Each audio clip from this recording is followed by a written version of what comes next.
Welcome. In front of me I have Nokia 5.3 and today I will show you how you can add another account to Google Play Store. So at the first we have to open Play Store, then tap right here on this icon, then click to add another account.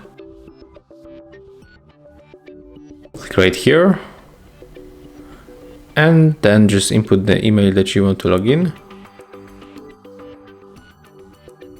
Then click next, and right now we have to input the password, so that's what I'm going to do right now. And as you can see, when it's finished we have to click next. Click right here.